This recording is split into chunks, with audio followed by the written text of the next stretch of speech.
السلام علیکم۔ آج کا پروگرام 12 اکتوبر کے اعتبار سے ہم انہی چیزوں کو ڈسکس کریں گے۔ جنرل پرویز مشرف ہمارے ساتھ مہمان شخصیت ہوں گے کہ کیا واقعات تھے جس کی وجہ سے پاکستان میں ملٹری ٹیک اوور ہوا، دوبارہ نہ ہو پاکستان میں یہ کام، پاکستان میں جمہوری سفر آگے چلتا رہے۔ لیکن یہ ٹکراؤ والی کیفیت آج جب ہم یہاں بیٹھے پروگرام کر رہے ہیں تو دوبارہ سے پھر نظر آتی ہے۔ گزشتہ روز میں کراچی میں تھا، وہاں کراچی کی سڑکوں پہ آپ جائیں تو آپ کو جگہ جگہ نظر آتا ہے قدم بڑھاؤ راحیل شریف، اور وہ جو پہلے ایک دفعہ بینرز کا سلسلہ شروع ہوا تھا پورا کراچی اس سے بھرا ہوا ہے۔ وہ کیا وجوہات ہیں جس کی وجہ سے ہماری سڑکوں کے اوپر ہر پول کے ہر چوراہے کے اوپر آپ کو یہ پوسٹر اور یہ بینر نظر لگے آتے ہیں؟ ایک تھوڑا سا بیک گراؤنڈ دینا پڑے گا۔ ڈان کے اندر ایک خبر چھپی، سرل نے خبر کی، اور وہ خبر کا تناظر یہ تھا کہ ایک میٹنگ ہوئی ہے جس کے اندر پرائم منسٹر بھی تھے، آرمی چیف بھی تھے، دو علیحدہ میٹنگ تھی، ان کا احوال یہ تھا، اور اس کے اندر D G I S I اور چیف منسٹر پنجاب کے ساتھ تکرار ہوئی۔ اور اسی طرح ایک میٹنگ کے اندر یہ میں نے خود آپ کو تذکرہ بھی کیا پہلے کہ ہمارے انفارمیشن منسٹر صاحب نے بھی کہیں سے کچھ ایسی بات کی اسی میٹنگ کے اندر جب طارق فاطمی صاحب نے بریف کیا کہ انٹرنیشنل آئسولیشن پاکستان کو فیس کرنی پڑے گی اگر ہم نے کچھ کالعدم تنظیموں کے خلاف ایکٹ نہ کیا۔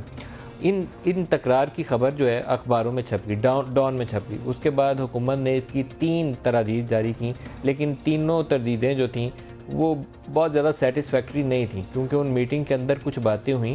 یہ ہو سکتا ہے اور کبھی امکان موجود ہوتا ہے کہ جب آپ کے پاس انفارمیشن پاس آن ہوتی ہے تو آپ بیان کرتے ہوئے اس میں لائن ادھر سے ادھر کر دیں، لیکن 100% وہ خبریں سیاق و سباق سے ہٹ کے نہیں تھیں۔ اس میں کچھ ایسی چیزیں تھیں جو کسی نے بریف کی، اور میرے بھی اگر نالج میں تھیں تو سیرل کو اس سے بہت زیادہ پتہ تھی، انہوں نے ڈان کے اندر وہ خبر چھاپی پوری تفصیل کے ساتھ۔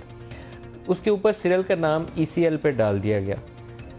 کیا رپورٹر کا نام جس کی ذمہ داری ہے کہ وہ facts information cross check verify کرنے کے بعد رپورٹ کرے، اور جو میں کہہ رہا ہوں کہ اس کی خبر 100% غلط نہیں تھی، تو وہ خبر کے اوپر ECL پہ نام اس کا ڈلنا چاہیے یا اس کا ڈلنا چاہیے اگر کسی نے ایک ان کیمرہ سیشن کی جس میں پرائم منسٹر آف پاکستان یا آرمی چیف یا DGISI بہت ہی سینسٹیو حساس معاملات کے اوپر اگر گفتگو کر رہے تھے، وہ انفارمیشن اگر کسی نے لیک کی، میڈیا تک پہنچائی، تو اس کو تحقیق کر کے پکڑنا چاہیے۔ تو اس لیے ہمیں سرکار کا وجوہات سمجھ نہیں آئی ہیں۔ انٹیریئر منسٹری جو ہے ECL پہ نام ڈالتی ہے، اگر یہ بھی جواز بنا لیا جائے۔ اب بعض وزراء کے میں نے بیان پڑھے، انہوں نے کہا ہم نے تو 3 دن نام ECL پہ ڈالا ہی نہیں تھا۔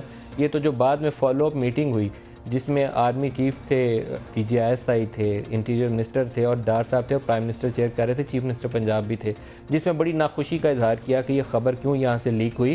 اس کے بعد ہم نے نام ECL پہ ڈالا ہے۔ تو بھائی حکومت آپ کس چیز کی ہو؟ لوگوں نے ووٹ آپ کو دیا ہے یا انہوں نے جنرل راحیل شریف کو جا کے DGISI کو جا کے ووٹ ڈالا ہے؟ تو اس لیے یہ اخلاقیات کے خلاف ہے کام کہ ECL کے اوپر ایک جرنلسٹ کا نام ڈالا جائے۔ ذمہ داروں کا تعین کرنا ہے تو آپ کریے۔ پرائم منسٹر ہاؤس کے اندر اگر ایک میٹنگ ہے تو اس کے اندر سیرل تو نہیں تھا بیٹھا ہوا، یا وہاں آرمی کے لوگ تھے تو یا وہاں سویلین حکومت تھی، وہاں سے انفارمیشن کیسے پاس آن ہوئی؟ یہ ایسا ہی واقعہ ہے جیسا ہم نے کچھ دن پہلے ایک پروگرام میں تذکرہ کیا کہ آل پارٹیز کانفرنس جو ان کیمرہ اجلاس تھا اس کی خبر باہر کیسے چھپی۔ تو ان کیمرہ اجلاس کی خبر اگر میڈیا چھاپ رہا ہے تو میڈیا کو خبر بتا رہا ہے تو بھائی چھاپ رہا ہے نا، کہ ویسے اسے الہام تو نہیں ہو رہا۔ تو اسی طریقے سے اس اجلاس کے اندر کلپریٹ آپ کو اندر سے پکڑنا پڑے گا، باہر سے نہیں ملے گا۔ اور 2 بڑی تنظیمیں جن کا تذکرہ ہے اسی اجلاس کے اندر، ایک ہے اس میں جیش اور دوسرا ہے اس کے اندر لشکر۔ اور جیش کا تذکرہ یہاں میں کروں، اس کے بعد ہم اپنے مہمان کا تعارف کروا کے پروگرام میں سوال و جواب کا سلسلہ شروع کریں گے۔ پٹھان کوٹ واقعے کے بعد لاء پنجاب رانا ثناء اللہ صاحب نے کہا کہ ہم نے ان کو پروٹیکٹیو کسٹڈی میں لے لیا ہے، مولانا مسعود اظہر کو۔ کہاں پر ہیں وہ پروٹیکٹیو کسٹڈی میں جنہوں نے دعویٰ کیا تھا کہ لے لیا؟ بعض خبریں یہ ظاہر کرتی ہیں، اور میں بڑے وثوق کے ساتھ آن ایئر یہ بات آپ کو کہنے لگا ہوں کہ ہو سکتا ہے کہ اس وقت مولانا مسعود اظہر پاکستان کی بجائے افغانستان میں موجود ہوں یا کسی اور جگہ موجود ہوں۔ تو جو دعویٰ کیا گیا تھا، میرے پاس ریکارڈنگ کلپ میرا خیال ہے یقیناً ہماری آرکائیو میں ہوگا، اگر کسی کو سننا ہوگا میں دوبارہ سنوا دوں گا۔ لاء منسٹر پنجاب کا دعویٰ تھا کہ وہ پروٹیکٹیو کسٹڈی میں ہیں۔ اگر پنجاب حکومت کی پروٹیکٹیو کسٹڈی میں تھے تو پروٹیکٹیو کسٹڈی سے افغانستان کیسے پہنچے؟ وہاں پہ بھی کچھ ذمہ داروں کا تعین ہونا چاہیے، اور ذمہ داری کبھی ایک نہیں ملے گی، آپ کو 2 ملیں گی، ان دونوں کو ڈھونڈنا پڑے گا اور سزا دینی پڑے گی۔ ہمیں کچھ بنیادی اصول طے کرنے پڑیں گے کہ کالعدم تنظیموں کے خلاف کیسے کارروائی کرنی ہے۔ ایک رپورٹ حکومت کو بھیجی گئی تھی جنوری 2015 میں، اور اس میں ایک ٹائم لائن کا ذکر کیا گیا تھا۔ پورا سال لڑائی چلتی رہی، آپس میں اتفاق رائے نہیں ہوا۔ 2016 میں اپ ڈیٹ کے اوپر بھی 2 میٹنگ ہوئیں کہ فاٹا والا آپریشن تو کمپلیٹ ہو رہا ہے ضرب اعض، اب یہ جو تنظیم کالعدم بینڈ آؤٹ فٹس جو پاکستانی لاء کے تحت جن کو ہم نے بین قرار دیا ہوا ہے ان کے خلاف کیسے ایکٹ کرنا ہے، ابھی تک اس کے اوپر اتفاق رائے نہیں ہے۔ نیکٹا کا جوائنٹ انٹیلیجنس ڈائریکٹوریٹ کیسے بننا ہے اس کے اوپر لڑائی جاری ہے، آج تک کام نہیں ہوا۔ تو بہت ساری چیزیں ہیں جس میں ہم اگر اندر گریبان میں جھانک کے دیکھیں تو بہت خامیاں نظر آئیں گی۔ وہ مل بیٹھ کے حل کریں تبھی یہ مسائل حل ہوں گے، لڑنے سے حل نہیں ہوں گے۔ لڑنے سے 12 اکتوبر 99 ہوا تھا، جنرل مشرف اس وقت بھی جہاز میں تھے جب یہاں سے ٹیک اوور ہو گیا تھا، تو 12 اکتوبر 99 دوبارہ نہیں ہونا چاہیے۔ یہ ہمارے لیے کوئی خوشی کی خبر نہیں تھی پاکستان کی سیاسی ہسٹری میں۔ تو 12 اکتوبر سے سٹارٹ کریں گے، اور آج کے پروگرام میں ہمارے ساتھ مہمان شخصیت لندن سے ہمیں جوائن کر رہے ہیں پاکستان کے سابق ملٹری چیف اور پاکستان کے سابق صدر جنرل پرویز مشرف۔ جنرل مشرف صاحب السلام علیکم۔ جنرل صاحب بہت بہت شکریہ آپ نے ہمیں آج کے پروگرام میں وقت دیا۔ آج 12 اکتوبر بھی ہے، تو 12 اکتوبر کو کیا ایسا آپ کو لگا 12 اکتوبر 99 کو کہ آپ کو ٹیک اوور کرنا پڑ گیا، منتخب حکومت کو اٹھا کے باہر پھینکنا پڑا، کیا ہوا تھا؟ ایک تو ظاہر ہے ملک کی صورتحال پہ ذرا سوچیں، 99 ریفلیکٹ بیک کریں ذرا 99 پہ۔ ہم ایک ڈیفالٹڈ اور آلموسٹ ٹیکنیکلی ڈیفالٹڈ اسٹیٹ تھے، اور وی ور فیلڈ اسٹیٹ کی طور پہ ہمیں ایک دفعہ ڈکلیئر ہونے والے تھے ہم۔ یہ صورتحال تھی ہماری اکانومی کی صورتحال۔ صرف فارن کرنسی ریزروز ہمارے پاس ٹوٹل آدھا ارب ڈالر بھی نہیں تھے، 0.4 بلین ڈالرز تھے، 400 ملین ڈالرز۔ یہ ہماری صورتحال تھی اکانومی کی، تو بری حالت تھی، تباہ حال تھے۔ تو عوام کی ڈیمانڈ تھی تبدیلی، اور اس تبدیلی کے سلسلے میں جہاں تک میرا تعلق ہے، میں تو سری لنکا سے آ رہا تھا، جبکہ وہ ہوا میں جو کچھ بھی ہوا میں تو ہوا میں لیکن ایک تاثر یہ ہے کہ اس سے پہلے آپ لوگوں کی آپس میں تلخیاں چل رہی تھیں، اور ایک میٹنگ ایسی بھی ہوئی تھی جس میں نواز شریف صاحب کے والد محترم بھی تھے اور وہاں پر پرائم منسٹر بھی تھے، اور انہوں نے بڑا ڈانٹا وانٹا بیٹے کو کہ بڑی غلطی ہو گئی۔ کچھ ایسی میٹنگ بھی ہوئی تھی جس میں آپ بھی تھے اور میاں صاحب کے والد بھی تھے؟ نہیں، وہ ہوئی تھی، کوئی ایسی ڈانٹ پٹکار نہیں ہوئی ہے ادھر۔ وہ تو مجھے انہوں نے انوائٹ کیا، مجھے اور میری بیگم کو، کہ آپ عمرے پہ چلیں ہمارے ساتھ۔ ایک دن بعد وہ جا رہے تھے، تو میں نے کہا میں چلتا ہوں، میں لاہور جانا پڑا مجھے ان کے ساتھ جانے کے لیے۔ ادھر انہوں نے مجھے انوائٹ کیا کہ رات کو آپ کھانا کھائیں ہمارے گھر آ کر رائیونڈ پہ۔ ادھر میں نے کہا میں آ جاؤں گا، تو میں ود وائف گیا تھا، اور وہاں یہ دونوں بھائی بھی تھے، ان کی بیگم بھی تھیں اور ان کے والد صاحب بھی تھے۔ نہیں، سنا ہم نے یہ تھا کہ ڈانٹ میاں صاحب کو پڑی تھی ان کے والد سے، کہ انہوں نے کہا بڑی غلطی کر دی، منڈا غلطی کر دی تھی جی، جان دو۔ کوئی ایسی بات بھی ہوئی تھی؟ نہیں، کوئی ایسی چیز نہیں تھی۔ بس یہ ضرور انہوں نے کہا تھا کہ دیکھیں یہ میں بالکل، مجھے انہوں نے بہت میرا کہا کہ میرے بھی، آپ بھی میرے بیٹے کی طرح ہیں، اور یہ بالکل آپ کے خلاف کبھی کچھ نہیں کر سکتے ہیں، وغیرہ وغیرہ۔ میں نے پھر اس نے کہا میرے خلاف کیوں انہوں نے کرنا ہے کچھ۔ تو جب آپ کو وہ بیٹا کہہ رہے تھے اور یہ یقین دہانی کر رہے تھے آپ کو کہ یہ آپ کے خلاف کچھ ایسا نہیں کریں گے، تو پھر 12 اکتوبر کیوں ہوا؟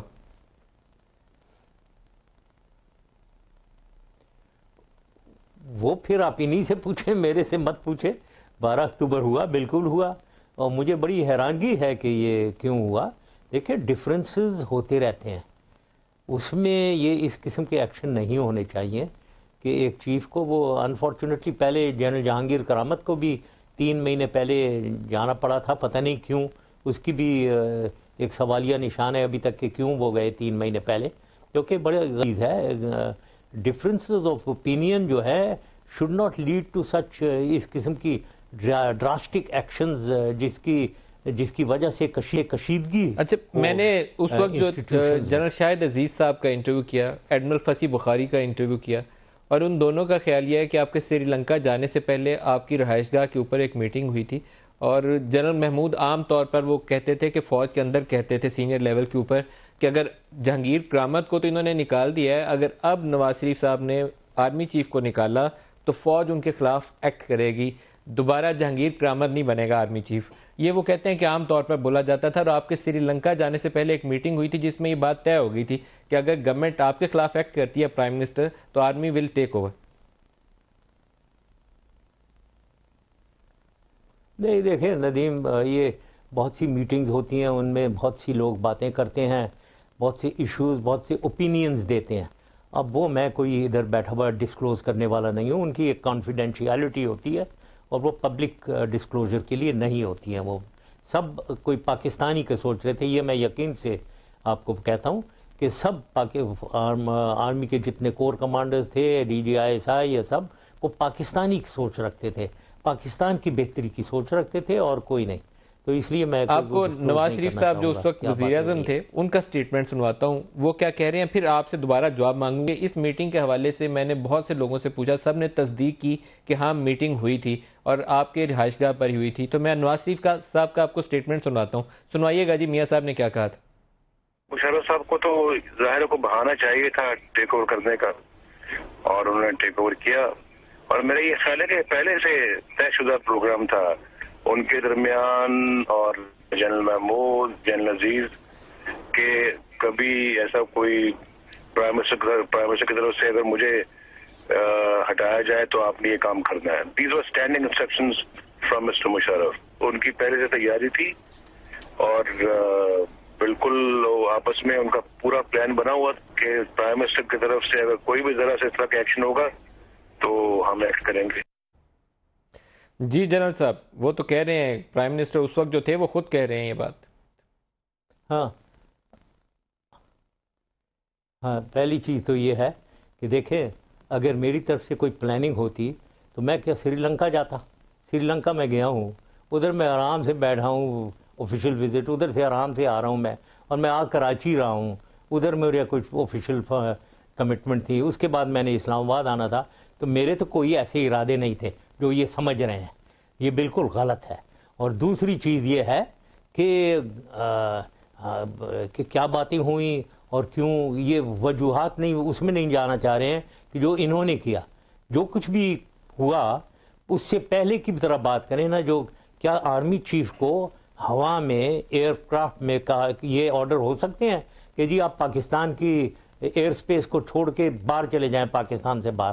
اور جب پاکستان میں نے کہا لینڈ کرتے ہیں تو پتہ ہوا تمام ایئر فیلڈ جو ہیں ان کو بلیک آؤٹ کیا ہوا ہے, کوئی نہیں لینڈ کر سکتے. کراچی ایئرپورٹ پہ جب میں نے ایئر کرافٹ کو وہ پائلٹ کو کہا یہاں لینڈ کرو, اپنی لائٹس پہ لینڈ کرو, کوشش کرو, دیکھتے ہیں کیا ہوتا ہے. انہوں نے کہا نہیں, آگے فائر ٹینڈرز کھڑے کر دیے ہیں اس کے اوپر, رن وے کے اوپر, وہ لینڈ نہیں ہو سکتا. یہ کبھی کسی چیف کے ساتھ کوئی سوچ سکتا ہے کہ اس قسم کی باتیں ہوں؟ تو ان چیزوں کی وجہ سے آگے جو کچھ بھی ہونا ہے ہوتا ہے. کاز کو دیکھنا چاہیے, ایفیکٹ کو نہیں دیکھنا چاہیے. یہ ایفیکٹ کی باتیں کر رہے ہیں, میں کاز کی باتیں کر. یہ کاز جو میں نے بتایا ہے اس کے بارے میں آپ ذرا ان سے پوچھیں کہ یہ کبھی ان کے دماغ میں کیا آیا تھا. میں نے پوچھا کسی سے, وہ کہتے ہیں کہ کوشش یہ تھی کہ طیارہ آپ کا ڈائیورٹ کریں شاید حیدرآباد کی طرف, جہاں اس وقت ایک IG جو میاں صاحب کے بہت قریب تھے وہ انتظار میں کھڑے تھے کہ آپ وہاں اتریں تو آپ کو پکڑ لیا جائے. یہ کوئی تیاری تھی. لیکن کیا اتنی دشمنی تھی آپس میں کہ یہ تیاری ہو رہی تھی کہ ادھر کراچی میں تو لینڈ ہی نہیں کرنے دینا, فائر ٹینڈرز کھڑے کر دیے, حیدرآباد میں اتاریں اور پکڑ لیں, IG وہاں کھڑے کیے ہوئے ہیں. دشمنی کیا تھی؟ کچھ تو فیکٹرز ہوں گے, کیا ریزنز تھی؟ نہیں, حیدرآباد نہیں تھا, وہ ایک سیٹلائٹ ایئر فیلڈ ہمیشہ رکھتے ہیں, دیکھو اس کا نام میں بھی بھول گیا ہوں. کراچی میں ایکچولی وہاں نہیں جانا تھا, ادھر کوئی ایسا نہیں تھا. سب سے پہلے انہوں نے آرڈر کیا پاکستان کو ایئر سپیس چھوڑ دیں, چلے جائیں باہر. اور ساتھ یہ کہہ دیا کہ ابھی ہم کوئی 8-9 ہزار فیٹ پہ ڈیسینڈ کیا ہوا تھا کہ آپ 22,000 پہ چلے جائیں. پائلٹ کو یہ آرڈر ملا تو وہ 22,000 فیٹ پہ جانے لگا. آگے میں نے پوچھا کہ باہر کہاں جا سکتے ہیں, اس نے کہا جی ہندوستان جا سکتے ہیں یا دوحہ جا سکتے ہیں, یا کوئی بتایا اس نے. تو میں نے کہا یہ اوور مائی ڈیڈ باڈی کہ انڈیا میں جاؤں وہاں ادھر لینڈ کریں. اتنے میں وہ جب وہ 22,000 فیٹ پہ چلے گئے تو اس نے کہا فیول ہی نہیں ہے ہمارے پاس وہاں جانے کے لیے. تو وہ جب بات چیت ہوئی کہ بھائی یہ ایئر کرافٹ کریش کرنے والا ہے, کئی دفعہ بات چیت ایکسچینج ہوئی, تو پھر جا کر انہوں نے الاؤ کیا کہ آپ وہاں یہ چلے جائیں. دوسری نواب شاہ یا حیدرآباد میں نام حیدرآباد نہیں تھا, دوسرا تھا نواب شاہ نواب شاہ پہ. تو وہاں انہوں نے ڈائیورٹ کیا. وہاں میں نے پائلٹ نے کہا ادھر ہم جا سکتے ہیں, فیول ہے. تو میں نے اسے کہا کہ چلو چلتے ہیں. وی ٹرنڈ اراؤنڈ اور وہاں ہم لینڈ کرنے والے تھے. ادھر یس, ادھر مجھے پتہ ہوا انہوں نے پولیس IG یا جو کوئی بھی ہے وہاں کنٹینجنٹ بھیجا ہوا تھا ٹو اریسٹ می. لیکن پھر جو کچھ بھی گراؤنڈ پہ ہوا وہ سب آپ کو پتہ ہی ہے. تو مجھے پھر کہا گیا کہ آپ واپس آ جائیں کراچی میں. ٹیک اوور کے ٹپس بھی آپ سے میں لے لوں آن ایئر آج لائیو پروگرام کے اندر ہی. اگر ملٹری ٹیک اوور کرنا ہو تو میں جنرل شاہد عزیز کا دوبارہ انٹرویو کوٹ کر رہا ہوں. جنرل ضیاء الدین بٹ کو انہوں نے لگا دیا جن کو کور وور سنبھالنے کا تجربہ نہیں تھا. تو جنرل شاہد عزیز کہتے ہیں کہ میں اس وقت گھر سے باہر نکلا تو میرا خیال تھا کہ جیسے ہی باہر نکلوں گا تو میں کیونکہ ڈی جی ایم او تھا, میں نے فورسز کو آگے موو کرنا تھا, تو فوراً مجھے گرفتار کر لیا جائے گا, مجھے تو دفتر ہی نہیں کسی نے پہنچنے دینا. تو جنرل عزیز نے ان کو حکم دیا کہ فوجیں آگے بھیجو. وہ کہتے ہیں میں گھر سے مزے سے گاڑی سٹارٹ کرتا ہوا دفتر آیا, دفتر سے آ کے جو کرنل یا انچارج تھا اسلام آباد پی ایم ہاؤس کا, اس کو فون کیا, پورا رستہ کسی نے پوچھا ہی نہیں, کہتے مزے سے گاڑی چلاتا ہوا گیا ہوں. اتنی نالاکی کا عالم تھا. تو ٹیک اوور کرنے کے لیے کچھ ٹپس ہوتے ہیں, میرے خیال ہے وہ بھی جان لینے چاہیے. ہاں ویل ٹیک اوور کے مطلب ڈیٹیلز ہیں جو یہ شاہد عزیز صاحب کہہ رہے ہیں, یہ آپ کو پتہ ہی ہے یہ کس قسم کی باتیں انہوں نے کتاب میں لکھی ہیں اور کس قسم کی باتیں انٹرویوز میں یہ کہتے رہے ہیں. تو یہ تو ایک ان بیلنس قسم کی سٹیٹمنٹس دیتے ہیں. جو کچھ بھی ہوا, ڈی جی ایم او ہوتا ہے, اس کا ایک رول ہوتا ہے جو بہت اہم ہوتا ہے, سی جی ایس ہوتا ہے, اس کا رول ہوتا ہے جو بہت اہم ہوتا ہے. سب نے اپنا اپنا رول ادا کیا, اور اس میں کسی ایک دوسرے پہ نہیں کہنا چاہیے, تنقید نہیں کرنی چاہیے. اور جہاں تک ٹپس کی آپ بات کریں, ہاں اگر وہ ارادہ ہوتا تو یہ تو بہت سی ایفیکٹولی بہت بڑی فورس جاری ہوتی اسلام آباد کی طرف. دا ویری فیکٹ کہ وہاں کچھ بھی نہیں ہوا, وہاں تو 2 جیپوں میں لوگ گئے ہیں سب سے پہلے, تو وہ جنرل صاحب وہ چودھری شجاعت صاحب کا ایک بڑا جملہ ہے, وہ کہتے ہوتے ہیں کہ وہ 1 جیپ اور 2 ٹرک کی مار ہے ٹیک اوور کرنا. تو یہ واقعتاً ماضی میں جتنے بھی ٹیک اوور ہوئے ہیں وہ 1 جیپ اور 2 ٹرک کی ماری ہیں.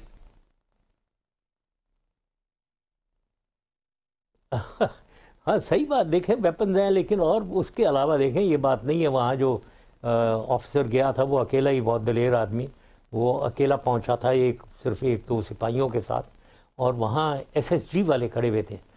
انہوں نے سب سے پہلے, اور وہاں پولیس کے بہت 8-10 کمانڈو, پولیس کمانڈوز, لیکن وہ جو ایس ایس جی کے تھے نا, یہ پتہ ہونا چاہیے ندیم, ایس ایس جی کا میں کرنل ان چیف تھا ایس ایس جی, اور میں نے 8 سال گزارے ہیں ایس ایس جی میں. وہ میرے لڑکے ہیں سارے, میرے لوگ ہیں وہاں ایس ایس جی میں, وہ مجھے کبھی نہیں بھول سکتے. تو وہ ایس ایس جی کے لڑکے تھے جو سب سے پہلے انہوں نے کہا جو کرنل صاحب کہہ رہے ہیں مان جانا چاہیے, ہتھیار دے دیں. اور انہوں نے پھر کہا, وہ پولیس والوں نے بھی ہتھیار ڈال دیے, ورنہ وہ اکیلے 2 آدمی تھے فوج کے. اس کے بعد آئے ہیں لوگ. تو کوئی تیاری ویاری کی بات نہیں ہے. بات یہ ہے کہ ایک انہوں نے بھی اسی ہتھیار ڈالیں گے, ان کی کوئی اٹیچمنٹ نہیں تھی میں بھی پرائم منسٹر کے ساتھ. انہیں شاید پتا تھا کہ پاکستان کی کیا صورتحال ہے, تباہی کی طرف جا رہا ہے پاکستان, تو ہو سکتا ہے اس لیے وہ بالکل ولنگ تھے کہ وہ آج اگر پیچھے مڑ کے دیکھیں 12 اکتوبر 99 تو ریگریٹ ہوتا ہے, افسوس ہوتا ہے کہ نہ کرتا تو ٹھیک تھا, ٹیک اوور نہیں کرنا چاہیے تھا. نہیں, بالکل مجھے کوئی ریگریٹ نہیں ہے. دیکھیں میں ہر چیز کو پاکستان کے نظریے سے دیکھتا ہوں. اگر میں نے پاکستان کو برا چلایا ہوتا اور میں نے اس کی حالت ان کی 99 میں جو یہ کر رہے تھے اس سے میں نے اور نیچے میں پاکستان کو لے جاتا اور پاکستان کے عوام کو اور زیادہ بربادی کی طرف لے کر جاتا, تو پھر میں کہتا مجھے بہت افسوس ہے کہ میں نے ٹیک اوور کیا. لیکن یہ الٹا تھا, پاکستان کی تباہ حال تھی, کوئی ڈیولپمنٹ نہیں ہو رہا تھا اور عوام رو رہی تھی.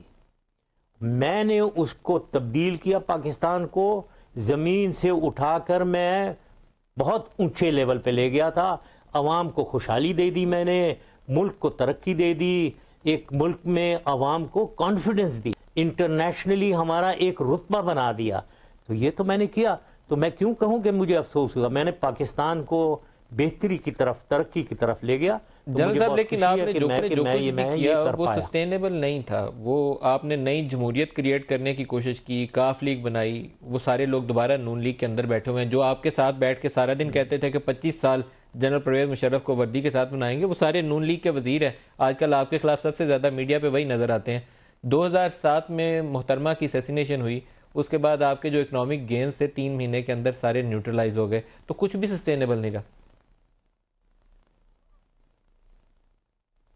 صحیح بات ہے. لیکن ایک آخری پوائنٹ جو آپ نے کہا اکانومی, نہیں جی اکانومی, کیونکہ ہم نے $16.5 ارب, آدھے ارب سے $16.5 ارب فارن کرنسی ریزروز بنا دیے, اور F D I, exports, remittances میں اضافہ کیا, اخراجات میں کم کیے.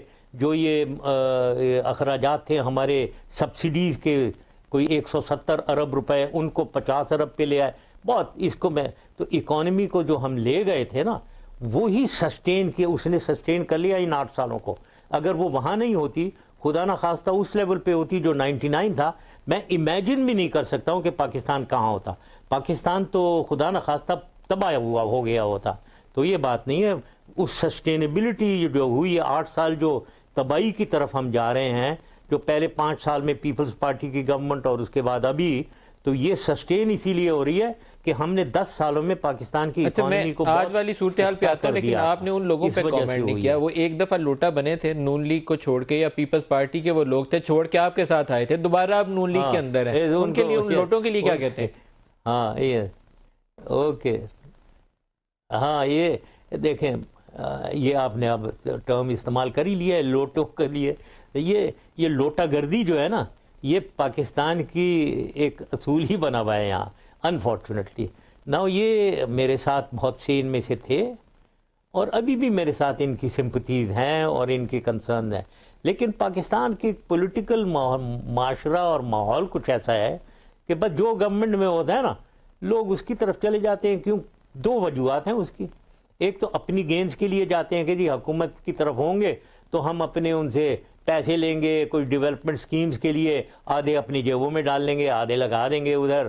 اور دوسری چیز یہ ہے کہ ان کو ڈر یہ ہوتا ہے کہ حکومت جو ہے نا, یہ کلچر جو ہے پٹواری تھانہ پٹواری کچہری کلچر جو ہے نا, اس کو یوز کرتی ہے حکومت اور لوگوں کو وکٹیمائز کرتی ہے, لوگوں کو تکلیفیں پہنچاتے ہیں. 15 FIR کر دیں گے ان کے خلاف, ان کی زمینیں پٹواری کے تھرو زمینوں پہ قبضہ کر لیں گے. تو لوگ ڈرتے ہیں کہ حکومت کے ساتھ ہی رہیں تو بہتر ہے. تو اتنا میں انہیں بلیم بھی نہیں کروں گا. تو یہ لوگ جنرل صاحب آپ کہہ رہے ہیں کہ وہ نون لیگ میں رہتے ہوئے ان کی ہمدردیاں آپ کے ساتھ ہیں, یہ آپ کہہ رہے ہیں تو ہیں تو نون لیگ میں لیکن ہمدردیاں آپ کے ساتھ ہیں. کچھ لوگوں کی, کچھ تو ایک بلیٹ جن کی آپ کہہ رہے ہیں آگے آگے بڑھ کر باتیں کر رہے ہوتے ہیں, ان کے میں نام نہیں لینا چاہتا ہوں, آپ یہ دیکھ ہی رہے ہیں. سب سے زیادہ وہی ہیں جن کو میں نے سب سے زیادہ نوازا, وہی سب سے زیادہ میرے اگینسٹ ادھر ٹی وی پہ بیٹھ کے بول رہے ہوتے ہیں. مجھے بڑا افسوس ہے. یہ ان کے کیریکٹر کی بات ہے, ان کی یہ ان کا کردار ہے. 12 اکتوبر 99 کو آپ نے کچھ فیکٹرز گنوائے تھے, اکنامک میلٹ ڈاؤن کا آپ نے ذکر کیا. ابھی 12 اکتوبر 2016 کیسے کمپیریزن کرتے ہیں؟ نہیں, 99 میں بہت بری حالت تھی, ابھی وہ حالت نہیں ہے اکانومی کی. جیسے میں نے کہا, ہم نے کیونکہ اکانومی کو اتنا اسٹرانگ کر دیا تھا, اس کی ڈیولپمنٹ GDP گروتھ ہماری ایوریج 7% ہو رہی تھی. تو اس کو اتنا, اور دوسرا حالانکہ یہ 7%, حالانکہ تیل کی قیمت بیرل $110-120 کی ہو گئی تھی, اور ابھی تو وہ نیچے آ کر 40 پہ ہوئی. تو یہ تو خود قسمتی ہے ان کی, ورنہ یہ 110-120 پہ ہوتی, پھر یہ نیچے پتہ نہیں کیا ہو گیا ہوتا. ہم تو ایبزارب کر رہے تھے اس تیل کی قیمت کو, ابھی یہ $40 ہو گئی ہے, تو اس لیے یہ سسٹین کر رہی ہے. یہ ان کی خوش قسمتی ہے. تو اکانومی اتنی بری حالت میں نہیں ہے جو 99 میں تھی. اس وقت تو ہم ڈیفالٹڈ ٹیکنیکلی. میں آپ کو بتاتا ہوں ندیم, اگر آپ مجھے آدھا منٹ دیں, اس زمانے میں یہ حالت تھی کہ ہمارے لونز آتے تھے کہ ہم نے کوئی پتہ نہیں $100 ملین $150 ملین فلانے کو دمکانے کو دینا ہے, اور ہمارے پاس اتنے پیسے ہوتے نہیں تھے. کئی دفعہ لون دینا تھا ہم نے, اور اتنے پیسے پوری ہماری فارن کرنسی ریزرو میں نہیں تھی. تو مجھے یہ اپنے فائنینشیل ایڈوائزر نے بہت طریقہ کار کیا کہ جی 15-20 دن ہم ڈیلے کر سکتے ہیں, جواب ہی نہ دیں اس کا. ان 15-20 دنوں میں ہمیں کہیں ارننگ ہماری جو ہے وہ ارننگز بھی آتی رہتی ہیں, اور جو دینے ہیں وہ بھی چلتے رہتے ہیں. تو یہ آ جائیں گے پیسے تو وہ ہم آگے کر دیں گے. تو فگرز کو ہم مینیپولیٹ کرنا پڑ رہا تھا. دینے ہیں پیسے ہیں نہیں خزانے میں, تو اس کو ہم, اور اگر ہم نہیں دے سکتے تو ہم ڈیفالٹڈ اسٹیٹ قرار دیے جاتے. تو ہم رکتے تھے, ان کے ساتھ تھوڑی سی مینیپولیشن کرتے تھے, ٹائم گین کرتے تھے, پیسے آ گئے تو ان کو دے دیا. یہ خیر اس میں زیادہ اس میں غلط بات نہیں ہے جو آپ بتا رہے ہیں. $50 ملین یا $100 ملین اگر آئل امپورٹ کا بل پے کرنا ہوتا تھا, تو اس دن شام کو ہاتھ جوڑ کے کمرشل بینکوں سے $100 ملین ادھار لے کے تو سوائل امپورٹ کا ہم بل دیا کرتے تھے. میں کور کرتا رہا ہوں اس لیے ان چیزوں سے واقف ہوں. ایک چیز اور بتائیے گا جو بڑی اہم ہے, کارگل کا واقعہ 12 اکتوبر سے پہلے ہمیں لیڈ کر کے 12 اکتوبر تک لے آیا تھا. ابھی پٹھان کوٹ اور اوڑی والے اٹیک کے بعد جو انڈیا کے اندر ہوئے, الزام انہوں نے پاکستان پہ ڈالا, ثبوت ووت کہاں ہے مجھے نہیں معلوم, لیکن ایک کنفرنٹیشن پیدا ہو گئی ہے. جو لاسٹ 2 میٹنگز ہوئی ہیں اسلام آباد کے اندر, اس کے اندر لگتا یہ ہے کہ پرائم منسٹر اور فوج دوبارہ سے ایک تناؤ والی کیفیت میں آ گئے. کیا کہیں گے آپ اس کے اوپر؟ میں اس کے اوپر یہ کہوں, مجھے بہت افسوس ہے. دیکھیں یہ چیزیں ہوتی رہتی ہیں, اور جہاں بھی اگر ہمارا ہاتھ, ہمارا پلڑا بھاری ہو ہندوستان کے اوپر, اس پہ ہمیں فخر کرنا چاہیے, اور ہمیں پراؤڈلی کہنا چاہیے کہ ٹھیک ہے ہم نے یہ کیا ہے. اور اگر نہیں بھی کہہ سکتے ہیں چلے خاموش رہیں, لیکن اس کو اپوز کرنا اور وہی کہنا جو ہندوستان کہہ رہا ہے, اس کے مجھے بہت افسوس ہوتا ہے. اب کارگل کو آپ بار بار کارگل کی باتیں آتی ہیں. کارگل میں بلیو کریں کہ ہم نے ان کو گردن سے پکڑ لیا ہوا تھا. اب اس گردن سے پکڑ لیا تو پراؤڈلی ہم کہنا چاہیے, دیکھو سیاچن میں ہمارے ساتھ کیا ہوا, ایسٹ پاکستان میں کیا ہوا, ہمارے ملک کو آدھا کر دیا, ان کی فوج نے آ کر دیا, ہمارے اوپر اٹیک کر دیا انہوں نے, ان کی فوج نے. اب پہلی دفعہ ہمارا پلڑا بھاری تھا, ہم نے ان کو گردن سے پکڑ لیا. اب اس کو افسوسناک یہ ہم ہی نے بنا دی, وہ تو کر رہے تھے, انڈیا نے تو کیا کہ کارگل کا شور یہ وہ, ہم ہی اگر کہنے لگے اپنی فوج کے خلاف, کتنی افسوسناک بات ہے. اس میں دلیری اور بہادری کی مثالیں ہیں. اس میں ہم نے 2 نشان حیدر دیے ہیں, لالک جان کو دیا ہے, جرنیل کیپٹن جرنیل کو دیا, اور اس کے علاوہ کوئی بے شمار ہلال جرت, ستارے جرت دیے ہیں. یہ جو NLI کھڑی ہوئی ہے ابھی, ناردرن لائٹ انفنٹری, یہ پہلے 2nd لائن فورس تھی, ناردرن اسکاؤٹس. اس کو ہم نے NLI بنایا کیونکہ انہوں نے دلیری اور بہادری کا ایک مظاہرہ کیا. بھاری فورس, 10 گنا فورس سے. ادھر ڈویژن آئی ہوئی تھی, یہاں ہمارے لوگ بیٹھے ہوئے تھے, صرف ہر پوسٹ پہ کوئی 30-40 لوگ بیٹھے ہوئے تھے. انہوں نے مقابلہ کیا, بہادری. اور یہاں پھر ہم کہتے پھریں کہ جی کارگل, ہمیں افسوس. کیا افسوس ہے یار, ہمیں تو فخر ہے. مجھے فخر ہے کہ میرے سپاہیوں نے اتنی دلیری سے. پرائم منسٹر پہ آپ کو کیا افسوس ہے, کیا کرتے پرائم منسٹر جو انہوں نے نہیں کیا؟ ہمیں تو پتہ چلا کہ امریکہ جانے سے پہلے آپ سے ملاقات ہوئی تھی, ایئرپورٹ کے اوپر آپ سے ڈسکشن ہوئی تھی. میں اب آپ اتنی ڈیٹیل میں کچھ دیکھیں اس کا کیا ہوا. اب پہلی چیز تو اس کو چھوڑ دیتے ہیں کہ میں نے بتایا تھا انہیں یا نہیں بتایا تھا, بالکل بتایا تھا. لیکن اب آتے ہیں یہ کارگل کے, اس کو DCC میٹنگ ہوئی, defence committee of the cabinet. یہ آپ راجہ ظفر الحق سے پوچھ لیں اور اپنے چودھری شجاعت صاحب سے بھی پوچھ لیں, وہ بھی بیٹھے ہوئے تھے بائی دا وے. تمام منسٹرز بیٹھے ہوئے تھے, امپورٹنٹ منسٹرز, تمام چیف بیٹھے ہوئے تھے, آرمی نیوی ایئر فورس. میں نے کارگل کی پوری بریفنگ دی کھڑے ہو کر, کوئی 1 گھنٹہ میں نے بریفنگ دی نقشے کے اوپر, اپنے ساتھ اپنی وہ پوائنٹر لے کر پرسنلی میں نے بریفنگ دی. کوئی DGMO VGMO نہیں, میں نے بریفنگ دی پوری سب کو. اور میں نے بتایا کہ کہاں ہم کہاں ہیں, ہم 5 پوزیشن میں, اور ہماری کیا اسٹرینتھ ہے, اور اس کی ویلیو کیا ہے. ادھر ویلیو یہ تھی ان 5 جگہوں سے جہاں انگریس میں تھے ہمارے لوگ, 2 میں تو ہم دراس اور کارگل, ہمیں یہ نیچے نظر آ رہا تھا, ہم ان کے پہاڑ کے اوپر وہاں بیٹھے ہوئے تھے.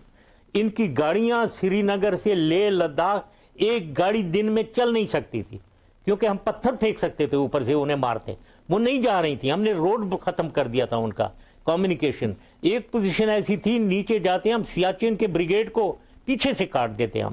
یہاں ہم بیٹھے ہوئے تھے, ادھر ہم بیٹھے ہوئے تھے ڈومینیٹنگ پوزیشن میں. یہ تھی کارگل, ٹھیک ہے نا. اب سچویشن یہ ہوئی کہ پریشر پڑا کہ جی ودرا کریں, اور وہ امریکہ سے بھی پڑا.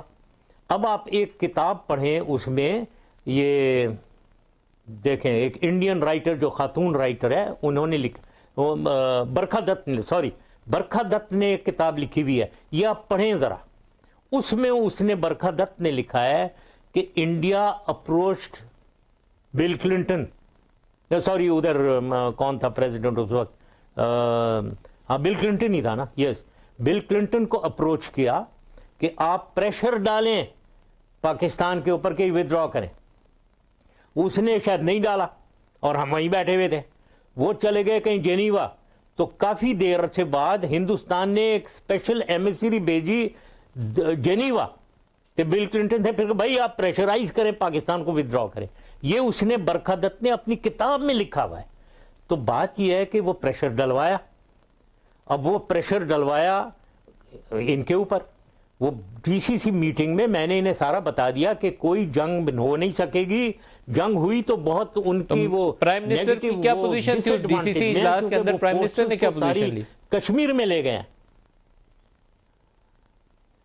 پرائم منسٹر نے کوئی وہ بار بار میرے سے پوچھ رہے تھے کہ یہ بتائیں کہ جی آپ ہمیں ودرا کرنا چاہیے یا نہیں کرنا چاہیے. میں نے کہا میں نے آپ کو بتا دیا ہے ملٹری پوزیشن, یہ ایک پولیٹیکل ڈیسیجن ہے آپ کا ودرال کا. لیکن وہ جو آپ کہہ رہے ہیں, ایک دفعہ پہلے یہاں وہ آئی ایس آئی میں بریفنگ ہوئی تھی, جہاں میں نے جب بتایا تھا D G I S I نے بریفنگ دی تھی, اس پہ انہوں نے کہا تھا مزہ جب آئے جب آپ یہ دوبارہ بولیے کہ جب کارگل کے اوپر بریفنگ دی گئی جو آپ کہتے ہیں D G I S I نے دی, تو اس کے اوپر پرائم منسٹر نواز شریف جو اس وقت 99 میں یہ کہہ رہے تھے کہ مزہ تب آئے جب آپ سری نگر پر جھنڈا لہرا دیں. یہ ان کی ایک دفعہ آپ نے اس میٹنگ کے اندر بھی کارگل پورا جو آپریشن تھا اس کی بریف کیا تھا پرائم منسٹر میٹنگ میں, اس کو پوری بریفنگ کمپلیٹ جو اپوزیشن ہیں کیا انڈیا کر سکتا ہے, ہم اس کے جوابی میں کیا کر سکتے ہیں. تو پھر امریکہ میں کیا ہوا جو بل کلنٹن سے میٹنگ کی پرائم منسٹر نے, اس میٹنگ میں کیا ہوا جو سارا کچھ ریورس کرنا پڑ گیا؟ اب اس کے بعد میں بتاتا ہوں ندیم, ہاں میں بتاتا ہوں. اب وہ انہوں نے اس D C C meeting Friday کو تھی, یہ ڈسپرس انہوں نے کی کہ جی ہم منڈے کو دوبارہ ملیں گے, سیم ڈی سی سی میں منڈے کو فیصلہ کریں گے واپس ودرال ہونی چاہیے یا نہیں. ڈسپرس ہو گئے. میں مری چلا گیا, اور یہ ضیاء الدین D G I S I جن کو میری جگہ لگایا تھا وہ بھی مری میں. مجھے ٹیلی فون آیا رات کے کوئی 9-10 بجے کہ جی آپ کدھر ہے؟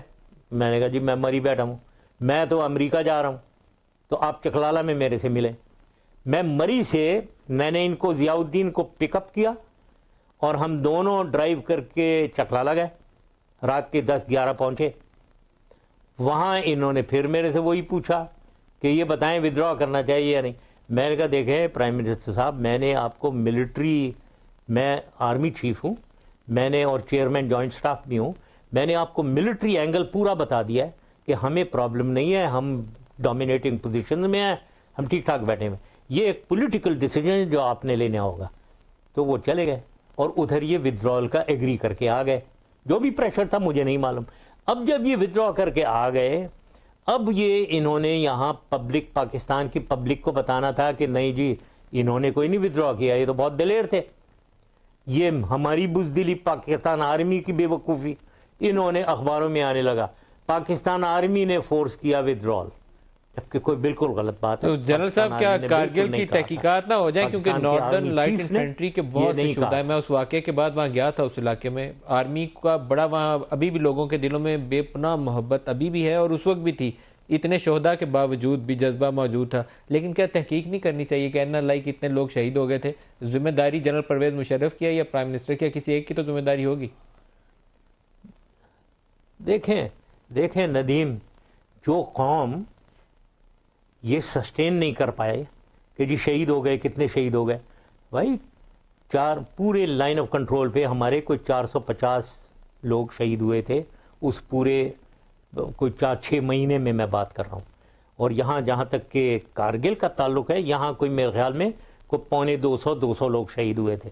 نہ جو کوئی اگر ہم قوم ہماری رونے لگے شہید ہو گئے. دیکھیں یونیفارم میں جو ہوتا ہے آدمی, اس کو فخر ہونا چاہیے کہ اس کو موقع ملا اپنی لڑائی کر کے اپنی قوم کے لیے, اپنے ملک کے لیے اپنی دلیری دکھائے.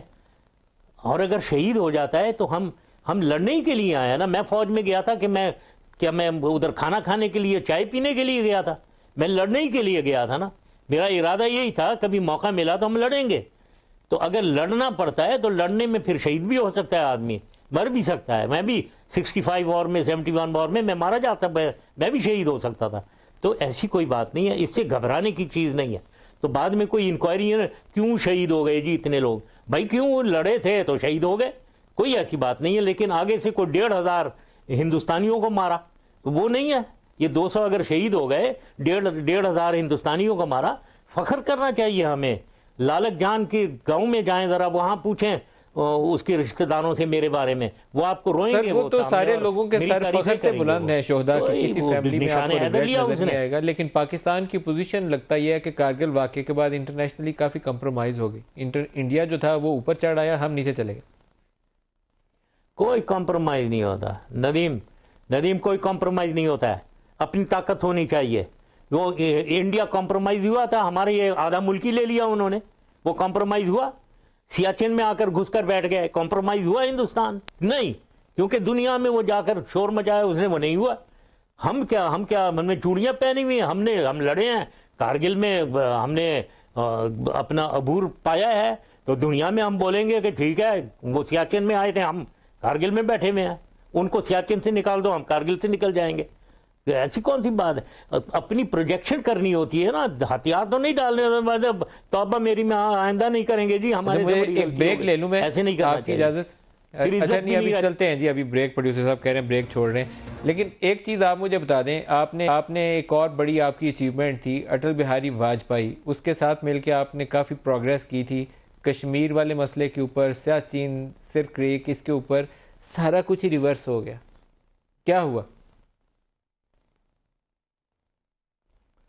ہاں صاحب، اب یہی دیکھیں ندیم، آپ جو کہہ رہے ہیں نا، یہ جو کہتے ہیں کہ جی فوج یا میرے اوپر الزام ہوتا ہے کہ جی وہ بڑے بس ڈپلومیسی کر رہے تھے تو انہوں نے آ کر سارا گڑبڑ کر دی. آپ جو کہہ رہے ہیں، دیکھیں واجپئی صاحب میرے ساتھ مل کے سر کریک، سیاچن، کشمیر، تینوں کے اوپر میرے سے بات چیت کر رہے تھے، اور میں اپنا سکہ مطلب میں نے کلیئر کیا ہوا تھا کہ دیکھیں میں آپ سے ڈیل کروں گا پاکستان وتھ ساورن ایکوالٹی، مطلب برابری سے، اور میں اپنی آنر اینڈ ڈگنیٹی، پاکستان کی آنر اینڈ ڈگنیٹی، اس کی بقا کو برقرار رکھوں گا، یہ آپ یاد رکھیں. اور وہ کہہ رہے تھے ٹھیک، اور بات کر رہے تھے میرے سے. تو ان سے پوچھے کوئی آپ نے کون سے تیر مارے تھے جی اپنے زمانے میں؟ میں نے کارگل کیا، ٹھیک ہے میں کارگل کا آرکیٹیکٹ تھا، لیکن وہی لوگ جانتے تھے کہ میں کارگل کا آرکیٹیکٹ ہوں، لیکن میرے سے بات کر رہے تھے. تو کیا تو بات یہ ہے، کنکلوژن دیکھیں، یہ کارگل وارگل ہوتے رہتے ہیں، ملک کھڑا ہوتا ہے، سامنے کھڑا ہوتا ہے اور آنکھوں میں آنکھیں ڈال کر بات کرتا ہے، اپنا سکہ جمواتا ہے، ٹھیک ہے نا، وہ بات ہوتی ہے. تو کمزوری نہیں، کوئی ریکویسٹ، کوئی بھیک نہیں مانگنی ہے ہم نے. جنرل صاحب، لیکن اب جو دو واقعات ہوئے، پٹھان کوٹ والا اور اڑی والا، اس کے بعد آپ نے ایک میٹنگ کا احوال بھی اخباروں میں پڑھ لیا ہوگا کہ اس میں army chief, D G ISI اور شہباز شریف اور میاں صاحب، ان کے آپس میں کچھ تناؤ بڑھ گئے ہیں. کیا ہوا ہے؟ یہ کیا ہو رہا ہے فوج اور حکومت کے مابین؟ دیکھیں وہی اڑی، پٹھان کوٹ، کیا ہو گیا؟ ہمیں کیا پتہ کیا ہوا اس کو. میں امریکہ میں نے پتہ نہیں کتنی جگہ میں باتیں کی ہیں، میں نے بہت امپورٹنٹ لوگوں سے میں نے بات کی ہے، ادھر یہ باتیں ہوئی ہیں، اڑی، کشمیر، یہاں تک کہ وہاں ان کی بھی باتیں ہوئی ہیں، جو نان سٹیٹ ایکٹرز کہتے ہیں، ایک انگریزی کا نان سٹیٹ ایکٹرز. ہم انگریزی کے ان کی باتوں میں الجھ جاتے ہیں، ہم بھی انڈیا کی باتوں میں. انڈیا کی بات ہے، نان سٹیٹ ہے، کون ہے نان سٹیٹ ایکٹر جی؟ ابھی اگر کوئی نان سٹیٹ ایکٹر کوئی ٹیررزم کر رہا ہے، یعنی ٹیررزم وہ ہے جو پاکستان میں ہی وہ بم بلاسٹ کر رہا ہے، تو وہ ٹیررسٹ ہے. اگر دنیا میں کہیں ٹیررزم پھیلا رہا ہے وہ ٹیررسٹ ہے. لیکن اگر کوئی آرگنائزیشن ہے وہ کشمیر میں اپنے کشمیری بھائیوں بہنوں کے ساتھ اس کو ہمدردی ہے، وہ اپنی جان پہ کھیل کر اپنی جان قربان کرنا چاہتا ہے ان کے اوپر، ان کی صحیح کاز کے اوپر، اور وہ ہندوستانی فورس سے لڑنا چاہ رہا ہے، جو فورس ادھر قابض ہے، جو یونائٹڈ نیشنز کی ریزولوشن کو وائلیٹ کر رہی ہے، UN ریزولوشن کو وہ ظلم کر رہی ہے، جس نے 80 لوگوں کو، برہان وانی کو شہید کیا، 80 لوگوں کو شہید کر دیا، 1000 کو زخمی کر دیا. وہ کرمنل ہے، وہ ٹیررسٹ ہے، یا یہ ٹیررسٹ ہے جو یہاں جا کر اپنے بھائی بہنوں کی مدد کرنا چاہ رہا ہے اور ڈسپیوٹڈ ایریا میں؟ تو اس کو ہم وہی نان سٹیٹ ایکٹرز، کیونکہ دنیا کہہ رہی ہے کوئی ہندوستان میں ہم بیچ لگے رہتے ہیں، کوئی نان سٹیٹ ایکٹر نہیں ہے جی، وہ مجاہدین ہیں، وہ وہاں کشمیری بھائی بہنوں کی مدد میں ہے. تو میں نے امریکہ میں گیا ہوں، میں نے انہیں کہا ہے کہ دیکھیں یہ تو ایفیکٹس ہیں، کارگل یہ ہوا، پٹھان کوٹ ہوا، اڑی ہو گیا، 18 لوگ مارے گئے، ان کے وہاں 14 مارے گئے.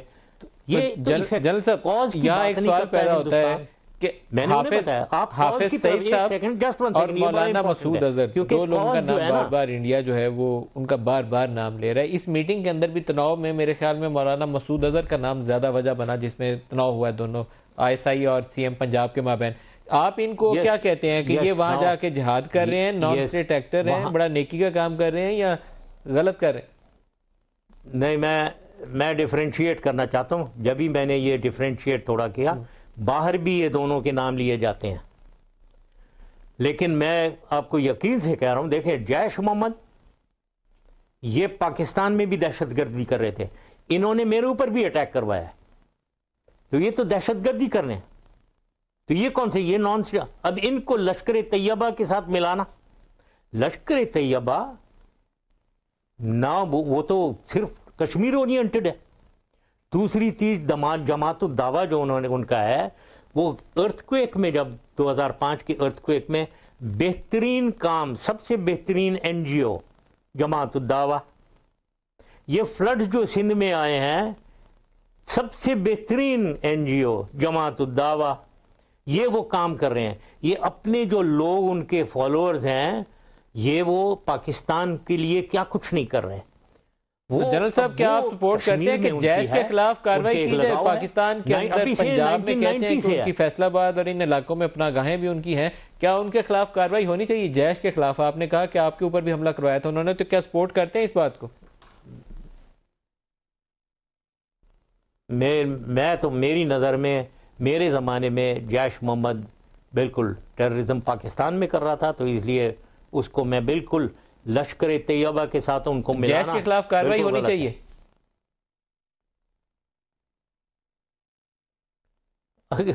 وہ حکومت دیکھے, آرمی دیکھے. جو تناؤ ہوا میٹنگ کے اندر, جس کی خبریں چھپ گئیں باہر آ گئی, ایک میٹنگ ایسی تھی prime minister, army chief, DG ISI, CM Punjab بیٹھے ہوئے ہیں, وہ خبریں چھپ گئیں باہر, پوری تفصیل آ گئی کہ یہ ایشو ہوا ہے.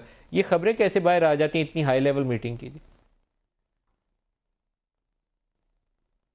پتہ نہیں, مجھے نہیں معلوم ہے کہ کیا ادھر تنازع ہوا ہے, کیا فرق تھی اوپینینز, مجھے بالکل نہیں پتا. I am sure army terrorism کے خلاف ایکٹ کر رہی ہے, اور میں ہمیشہ کہتا رہتا ہوں کہ یہ ٹیررزم کو ایک ہولسٹک اپروچ لینا چاہیے.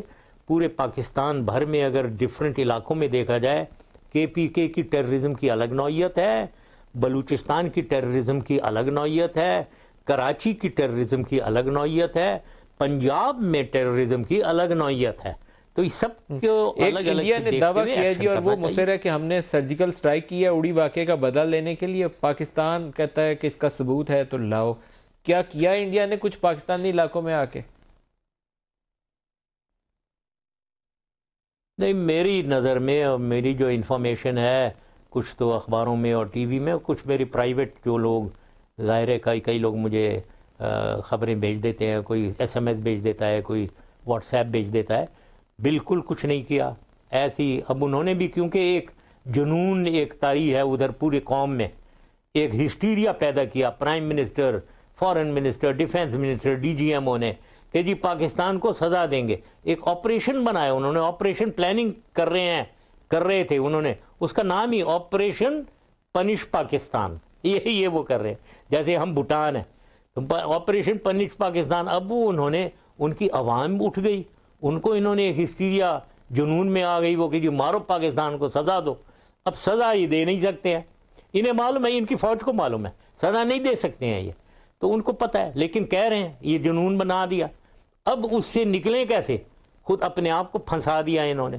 جب پھنس گئے تو اب کہہ رہے ہیں ہم نے مارا, یہ کر دیا, وہ کر دیا. کوئی نہیں کیا, سب قصے کہانیاں ڈال رہے ہیں. یہ کچھ نہیں انہوں نے کیا. پروگرام کے آگے آپ کا پیغام کیا ہے؟ پاکستان کو یہ military take over, civil military, یہ جو آپس میں تناؤ ہے, اس سے اب آگے بڑھ جانا چاہیے. ملٹری ٹیک اوورز نہیں ہونے چاہیے پاکستان میں. اس کے اوپر آپ کی کیا اوپینین ہے؟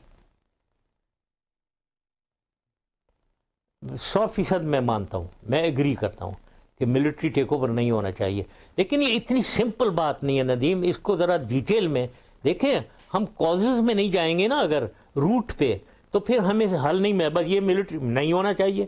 لیکن پرابلم یہ ہے کہ اگر مس گورننس ہو رہی ہے, کیونکہ سب سے پہلے پاکستان, اگر پاکستان تباہی کی دہانے پہ جا رہا ہے تو پھر کیا کریں؟ کوئی کانسٹیٹیوشنل کوئی پروویژن نہیں ہے کہ ہم اس کو ٹھیک کر سکیں, کہ گورننس کو ٹھیک کریں, کہ عوام کی بدحالی جو ہو رہی ہے اس کو خوشحالی کی طرف لے کر جائیں. جب وہ نہیں ہے تو لوگ بھاگ کر جاتے ہیں فوج کے پاس, سارے لوگ جاتے ہیں. میرے زمانے میں ہی آ رہے تھے, مجھے معلوم ہے کتنے لوگ آ رہے تھے اور کیا کچھ مجھے کہہ رہے تھے, مجھے پتہ ہے ابھی بھی یہی کر رہے ہوں گے. تو یہ بیچاری فوج جو ہے اور بیچارہ آرمی چیف, کیونکہ بک سٹاپس ایٹ ہم, کیا کرے وہ, کانسٹیٹیوشن میں کچھ ہے نہیں. تو وہ جو کانسٹیٹیوشنل ارینجمنٹ تھی آرٹیکل 58(2)(b) کی اور NSC نیشنل سیکیورٹی کاؤنسل کی ہمارے زمانے میں, وہ انہوں نے اٹھا کر ختم کر دی. اب کیا کرے, پھر وہیں آ گئے, اب فوج کے پاس جا رہے ہیں. فوج کے ابھی بھی لوگ جا رہے ہیں فوج کے پاس, کیا ابھی بھی لوگ فوج کے پاس جا رہے ہیں؟ یہ ڈیمانڈ ہے پوری پبلک میں, پوری پبلک میں بالکل جا رہے ہیں. کسی کو نہیں پتا, تمہیں بھی پتا ہوگا ندیم, آپ کو ڈیفینیٹلی معلوم ہی ہوگا, سب جا رہے ہیں ادھر لائن سے, کہہ رہے ہیں کہ بھائی کچھ کرو کچھ کرو.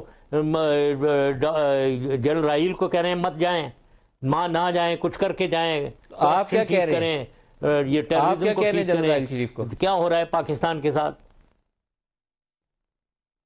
آن ایئر لائیو پروگرام میں موقع دے رہا ہوں, کیا کہیں گے؟ لیکن وقت پہ ریٹائر ہو جائے. میں نے تو کہا ہوا ہے, میں نے تو کہا ہوا ہے کہ نہیں جانا چاہیے, نہیں جانا چاہیے. لیکن پرائم منسٹر کو نئے چیف کی تعیناتی کرنی ہے, 2 ماہ رہ گئے اور نومبر میں نئے چیف نے لگنا ہے, تو یہ مشورہ تو آپ کو پرائم منسٹر کو دینا چاہیے. صوابدید پرائم منسٹر آف پاکستان کی ہے. وہ میرے سے پوچھیں اگر تو ٹی وی پہ بتا دینا جی, نئے چیف کی تعیناتی کے لیے انہیں کیا کرنا چاہیے, کن پہلوؤں کو غور میں رکھنا چاہیے. نہیں وہ میں بالکل مشورہ نہیں دینا چاہتا ہوں, اور میری کوئی وہ اس میں مینڈیٹ نہیں ہے, کیونکہ میں سمجھتا ہوں تمام جو لیفٹنٹ جنرلز ہیں, ٹاپ کے جو لیفٹنٹ جنرلز ہیں, وہ تمام بہت اچھے ہیں. میں ان میں سے اب چناؤ کرنا شروع کروں, اگر میری رسپانسبلٹی ہوتی پھر تو میں کرتا, لیکن فی الحال میں یہی کہوں گا سب بہت اچھے ہیں. لاسٹ منٹ سے تھوڑا سا بریف آنسر چاہوں گا. آپ کی واپسی کے حوالے سے لوگ سوال کرتے ہیں کہ آپ دنیا گھوم رہے ہیں, سارے پاکستان نہیں آتے, یہاں آپ کے اوپر کیسز لگے ہوئے ہیں, تو واپس آئیے, کیسز بھی فیس کریے.